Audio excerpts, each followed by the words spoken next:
السلام علیکم اسٹوڈنٹس، آج کی جو ہماری کلاس ہے وہ اسلامیات کی ہے۔ میں ہوں آپ کی ٹیچر مس بسمہ، اور آج ہم جس موضوع پہ بات کریں گے وہ ہے اسلام کے عقائد۔ عقائد کا لفظ عقد سے بنا ہے، جس کے معنی گرہ لگانے کے ہیں، یعنی کسی چیز کو مضبوط اور مستحکم کرنا۔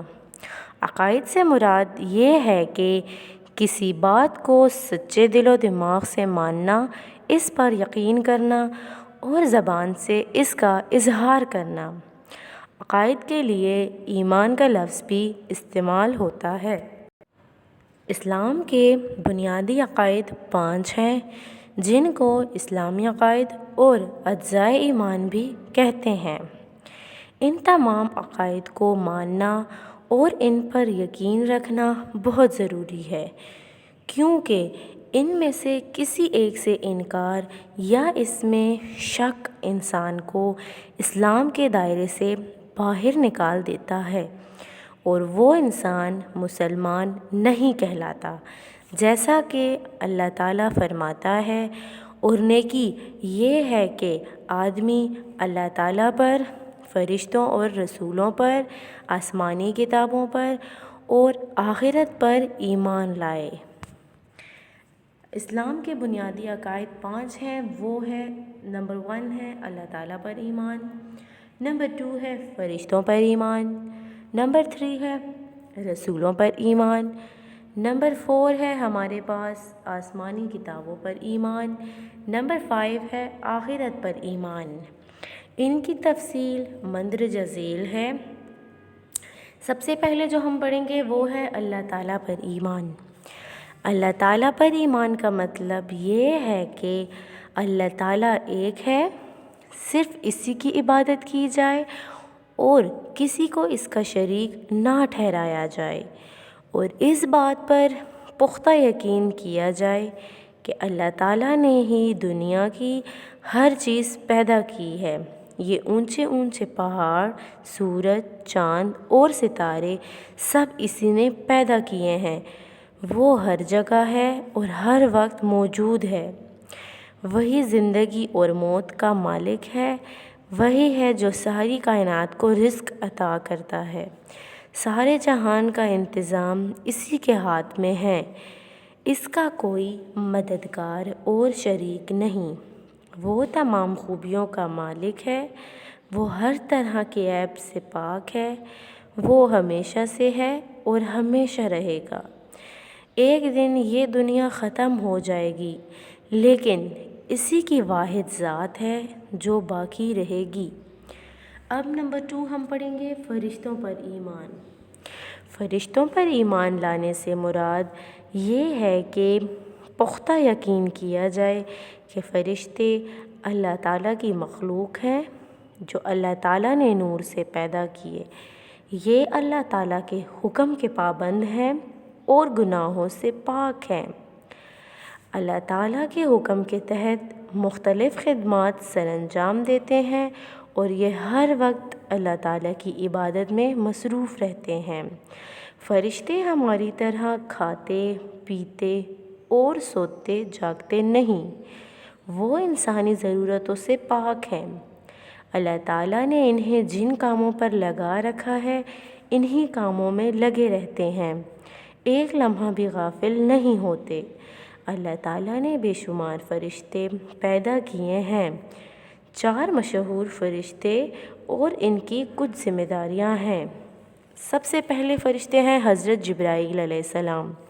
یہ تمام فرشتوں کے سردار ہیں، جو حضرت آدم علیہ السلام سے لے کر ہمارے پیارے نبی حضرت محمد صلی اللہ علیہ وآلہ وسلم تک، تمام نبیوں اور رسولوں تک اللہ تعالیٰ کا پیغام لے کر آتے رہے۔ نمبر 2 ہمارے پاس جو دوسرے نمبر فرشتے ہیں وہ کون سے ہیں؟ حضرت میکائیل علیہ السلام۔ یہ اللہ تعالیٰ کے حکم سے بارش برساتے ہیں اور لوگوں کو روزی فراہم کرنے کا کام بھی کرتے ہیں۔ پھر ہیں حضرت عزرائیل علیہ السلام۔ یہ موت کے فرشتے ہیں۔ جب کسی کی موت کا وقت آ جاتا ہے تو یہ اللہ کے حکم سے اس کی جان نکالتے ہیں۔ نمبر 4 ہے ہمارے پاس حضرت اسرافیل علیہ السلام۔ یہ اللہ کے حکم کا انتظار کر رہے ہیں۔ جو ہی اللہ کا حکم آئے گا یہ ایک ایسی آواز نکالیں گے جس سے دنیا کی تمام مخلوقات مر جائیں گی، تمام چیزیں ختم ہو جائیں گی اور قیامت آ جائے گی۔ اس آواز کو سور کہتے ہیں۔ سور پھونکنا حضرت اسرافیل علیہ السلام کے ذمے ہے۔ اب ہم نمبر 3 پڑھیں گے، رسولوں پر ایمان۔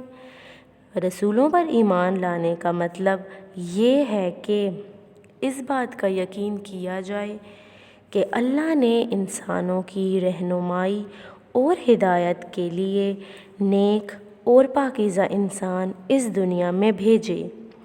یہ نیک اور سچے بندے اللہ کے رسول یا نبی کہلاتے ہیں۔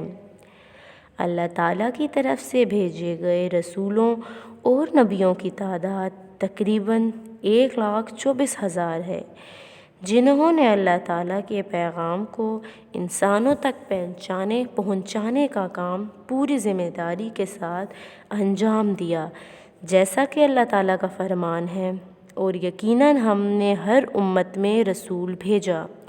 نبیوں اور رسولوں کا یہ سلسلہ حضرت آدم علیہ السلام سے شروع ہو کر آخری نبی حضرت محمد صلی اللہ علیہ وآلہ وسلم پر ختم ہو جاتا ہے۔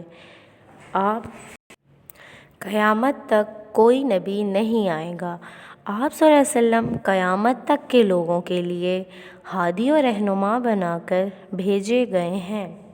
اس لیے ہر مسلمان کے لیے ضروری ہے کہ وہ حضرت محمد صلی اللہ علیہ وآلہ وسلم پر ایمان کے ساتھ ساتھ اللہ تعالیٰ کی طرف سے بھیجے گئے باقی تمام انبیاء پر بھی ایمان لائیں۔ اب ہم لوگ نمبر 4 پڑھیں گے، آسمانی کتابوں پر ایمان۔ آسمانی کتابوں پر ایمان لانے کا مطلب یہ ہے کہ ان تمام کتابوں پر ایمان لایا جائے جو اللہ تعالیٰ نے اپنے رسولوں پر انسانوں کی ہدایت اور رہنمائی کے لیے وقتاً فوقتاً نازل کیں، جیسا کہ اللہ تعالیٰ فرماتا ہے، اے ایمان والو، اللہ پر اور اس کے رسولوں پر جو کتاب اس نے اپنے پیغمبر پر نازل کی اور جو کتابیں اس سے پہلے نازل کی تھی سب پر ایمان لاؤ۔ ان کتابوں میں انسان کی ہدایت کے لیے اللہ تعالیٰ کے احکامات تھے تاکہ لوگ نبی کے ساتھ ساتھ ان پر نازل کی گئی کتابوں سے بھی ہدایت اور رہنمائی حاصل کریں۔ چند مشہور آسمانی کتابوں میں سے تورات حضرت موسیٰ علیہ السلام پر، زبور حضرت داؤد علیہ السلام پر، انجیل حضرت عیسیٰ علیہ السلام پر، اور اللہ کی آخری کتاب قرآن مجید حضرت محمد صلی اللہ علیہ وآلہ وسلم پر نازل ہوئی۔ جیسا کہ ہمارے پاس 4 مشہور آسمانی فرشتے تھے، اسی طرح ہمارے پاس 4 مشہور آسمانی کتابیں ہیں۔ قرآن مجید ان میں سے وہ آسمانی کتاب ہے، یعنی کہ وہ واحد کتاب ہے جس کی حفاظت کا ذمہ اللہ تعالیٰ نے خود لیا ہے۔ اس کتاب میں قیامت تک کوئی تبدیلی نہیں آئے گی۔ یہ کتاب قیامت تک تمام انسانوں کے لیے رہنمائی اور ہدایت کا مکمل ذریعہ ہے۔ اس کے بعد کوئی کتاب نہ آئی ہے اور نہ آئے گی۔ نمبر 5 ہے ہمارے پاس آخرت پر ایمان۔ آخرت پر ایمان لانے کا مطلب یہ ہے کہ اس بات کو تسلیم کیا جائے کہ یہ دنیا جس میں ہم زندگی گزار رہے ہیں یہ ایک عارضی جگہ ہے، یعنی کہ اس دنیا سے ہم نے ایک دن جانا ہے، یہ دنیا فانی ہے۔ ایک دن اللہ تعالیٰ تمام دنیا اور اس کی تمام مخلوقات کو ختم کر دے گا، پھر اللہ تعالیٰ نے ان کو ایک دوسری زندگی عطا کریں گے، پھر سب اللہ کے سامنے حاضر ہوں گے۔ اس دن کو حشر کہا جائے گا۔ اس دن لوگوں نے دنیا میں جو بھی اعمال کیے ہوں گے وہ سب اللہ کے سامنے پیش ہوں گے۔ جن کے اعمال نیک اور اچھے ہوں گے ان کو انعام کی صورت میں جنت عطا کی جائے گی، جہاں وہ آرام و آسائش کی زندگی بسر کریں گے، اور جن لوگوں کے اعمال برے ہوں گے ان کو سزا کے طور پر جہنم میں بھیج دیا جائے گا، جو کہ بہت ہی برا ٹھکانہ ہے۔ اب اسٹوڈنٹس آپ لوگوں کے لیے اسی لیکچر میں نے ایک ٹیسٹ پریپیئر کی ہے، جیسے کہ دیکھیے یہ 3 سوال ہیں۔ اسلام کے بنیادی عقائد کتنے ہیں؟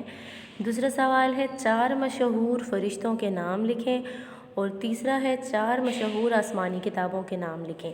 یہ ٹیسٹ آپ اپنے پاس اسائنمنٹ کی صورت میں تیار کر لیں اور اسکول میں سبمٹ کروا دیں۔ تھینک یو سو مچ۔ اللہ حافظ۔